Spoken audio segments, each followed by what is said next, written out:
Orang yang mengatakan bahwasanya Syekh Muhammad bin Abdul Wahab itu menyebarkan ajaran yang sesat, suruh mereka mendatangkan satu kalimat saja yang menunjukkan Syekh Muhammad bin Abdul Wahab sesat, sampai detik ini mereka belum bisa mendatangkan. Kenapa? Karena beliau setiap kali mengatakan ini harus dilakukan, dalilnya firman Allah, dalilnya hadis Nabi SAW. Di mana letak salahnya firman Allah? Di mana letak salahnya hadis Nabi SAW? Ya. Bismillah wassalatu wassalamu ala Rasulillah wa ala alihi wa sahbihi wa man walah. Di sini saya ingin menanggapi apa yang dijelaskan atau dinyatakan oleh Ustadz Zainul Arifin. Beliau menantang kita ahli sunnah wal jamaah untuk mendatangkan perkataan Muhammad bin Abdul Wahab yang bertentangan dengan akidah ahli sunnah wal jamaah, atau perkataan Muhammad bin Abdul Wahab yang sesat. Kemudian beliau begitu bangganya menyatakan bahwa tidak akan pernah ada pernyataan beliau yang sesat. Ini mungkin ada dua kemungkinan. Yang pertama, beliau tidak tahu sejarah dakwah Muhammad bin Abdul Wahab yang sebenarnya. Beliau belum buka buku Ad-Durrar As-Saniyah. Beliau belum buka buku sejarah Tarikh An-Najd Ibnu Ghanam. Beliau juga mungkin belum membaca kitab Induk Ibnu Bishir fi Tarikh An-Najd. Baru buka buku-buku matan yang kecil-kecil seperti Ushul Salasah, Qawaidul Arba, paling banter mungkin kitab Tauhid. Syarah-syarahnya mungkin ulama-ulama yang sekarang seperti syarah Syekh Fauzan, Syekh bin Baz, Syekh Utsaimin. Ya, tidak akan ada pernyataan-pernyataan beliau yang sesat dan bertentangan dengan akidah ahli sunnah.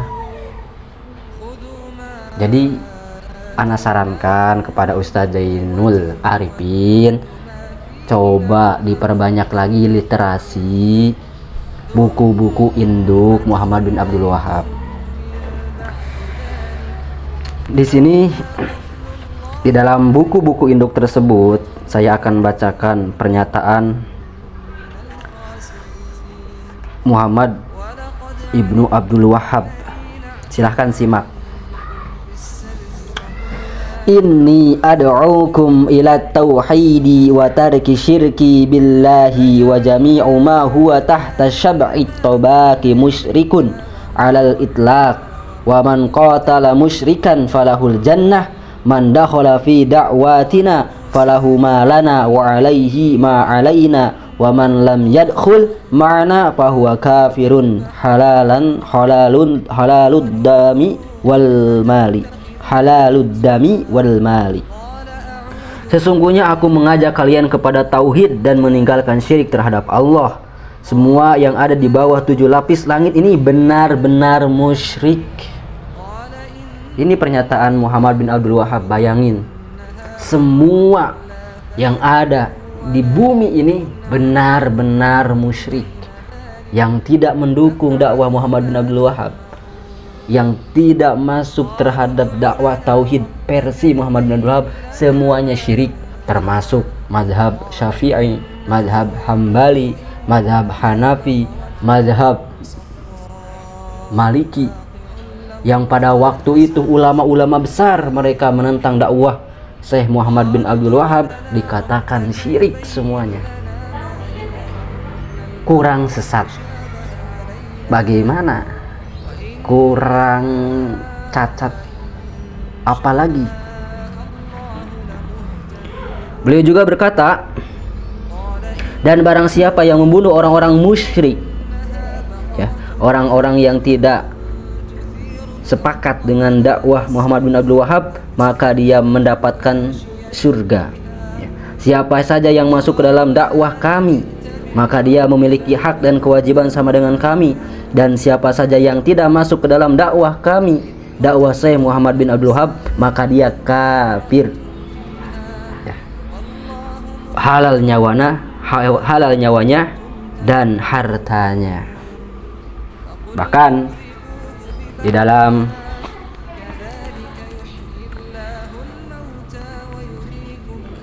pernyataan beliau yang lain yang sangat terkenal di dalam kitab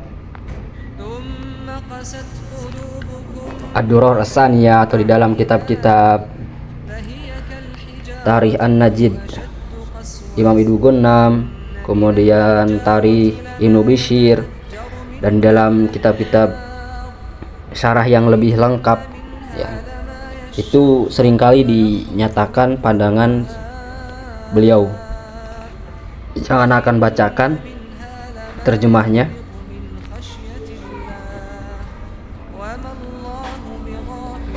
Yang artinya di sini ada pernyataan beliau masih tentang pengkafiran.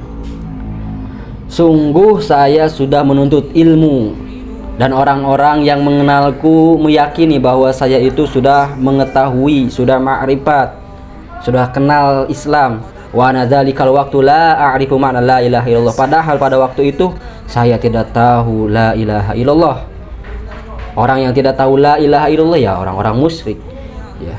Wala a'rifu dinal Islam. Bahkan pada waktu itu setelah beliau belajar dengan ulama-ulama Hanabilah, belajar dengan ulama-ulama Syafi'iyah yang diantarkan, yang disuruhnya oleh ayahnya sendiri, beliau pada waktu itu belum mengenal la ilaha illallah, belum mengetahui agama Islam sebelum datangnya kebaikan yang Allah karuniakan kepadanya ya. Jadi beliau mengisyaratkan dalam perkataan ini bahwa beliau masih kufur, beliau masih musyrik, tidak mengenal makna tauhid ya. Walaupun sudah belajar dengan ulama-ulama Hanabilah, dengan ayahnya sendiri ya, dengan ulama-ulama Syafi'iyah, beliau belum mengenal Islam. Wa kadzalika masyayikhi ma minhum rajulun arafa dzalik. Bahkan guru-gurunya tidak ada yang mengetahui makna la ilaha illallah. Artinya orang-orang guru-guru mereka atau guru-guru Syekh Muhammad bin Abdul Wahab kafir semua. Faman ja'ama min ulama'il arid.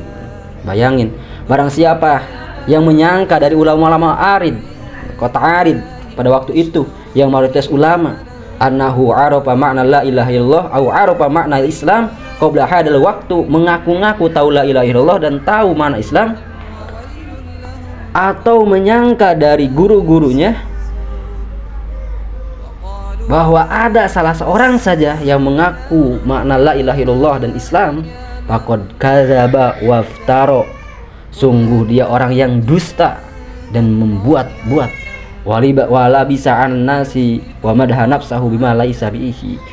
Mereka sudah membuat subhat di tengah umat dan memuji dirinya. Bayangin kurang sesat seperti apa ya. Kenapa dikatakan sesat? Dalam sejarah perjuangan Wahabi tidak satupun mereka melakukan perjuangan tentang orang-orang Yahudi dan Kristen, orang-orang penyembah berhala pada kala itu ya. Bahkan perjuangan mereka hanya dipenuhi dengan air mata dan darah umat Islam melalui berbagai penyerangan dan pembunuhan yang mereka lakukan pada penduduk Mekah, penduduk Taif, penduduk Madinah, penduduk Riyadh, Qatar, Basrah, Karbala, Najib, Qum, Qoman, Kuwait, Qatar, negeri-negeri Syam dan negeri-negeri Islam lainnya. Namun ironisnya mereka merasa bangga dengan perjuangan membunuh umat Islam itu sebagai terangkum dalam buku-buku sejarah resmi milik mereka. Walaupun mereka mengklaim yang dibunuh itu orang-orang musyrik yang melakukan tawasul, istighosah, tabaruk, mengalap berkah kepada kuburan-kuburan orang soleh, yang dianggap itu perbuatan syirik dan dikafirkan oleh Muhammad bin Abdul Wahab. Sedangkan para ulama pada waktu itu, baik dari kalangan Hanafi, baik dari kalangan Syafi'i, baik dari kalangan Hambali, baik dari kalangan Maliki, mereka mensunahkan, menganjurkan. Imam Ahmad bin Hambal menganjurkan tawasul. Imam Ibnu Qudamah bahkan bagaimana memberikan tata cara orang untuk berdoa dengan tawasul kepada Nabi Muhammad SAW. Ya, bahkan Imam Ahmad Subki mengutip ijma bolehnya tawasul kepada orang-orang yang soleh. Walaupun kita tahu ada di kalangan Hanabilah yang mengharamkan, tetapi tidak sampai taraf mengkafirkan. Tetapi dengan pongkahnya, ya, Syekh Muhammad bin Abdul Wahab membawakan pandangan yang syad, yaitu mengkafirkan orang yang tawasul dan istighosah, dan ini merupakan pandangan yang lebih kejam daripada Khawarij. Khawarij ya mengkafirkan orang pelaku dosa besar yang jelas-jelas dosa besar. Khawarij kafirkan. Tetapi Muhammad bin Abdul Wahab bukan mengkafirkan orang pelaku dosa besar, tetapi yang dianggap dosa oleh sebagian ulama tetapi tidak dosa untuk sebagian ulama yang lain. Khilafiyah menjadi tolak ukur pengkafiran oleh Muhammad bin Abdul Wahab. Ini jelas pernyataan dan pandangan yang paling sesat dan menyesatkan. Wallahu a'lam bil murad.